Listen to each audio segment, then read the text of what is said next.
So just to remind everyone, my name is Badu Ngozi, and my topic today is how to embrace legacy while also accepting change. We walk and live in a community that is not built for us.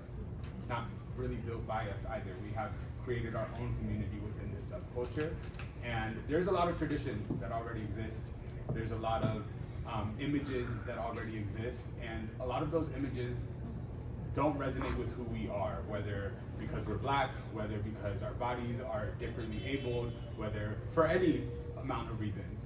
So how do you still honor everything that's happening around you and what was built while embracing the changes that need to happen? Personally, as a black person, it was hard kind of building my identity within the leather community, because when I was looking at imagery that existed out there, I saw a lot of military clothing, cop clothing, that type of image that to me personally I rejected as a black person because of what that means. But how did I show up? How do I still create space for myself? One of the first things is that I knew I was a boy when I got into the community. That was plainly obvious.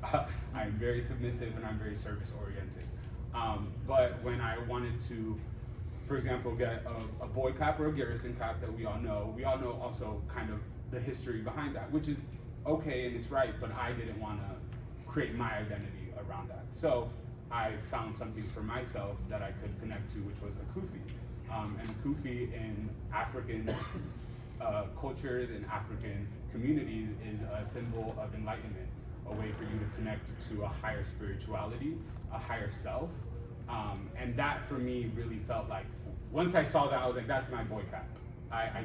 For me, that is how I'm going to walk into a room and feel connected to my higher self, connected to my dom. I created my own ritual around this hat, and to me, it means something, and I'm still honoring the tradition that was left for me as a boy.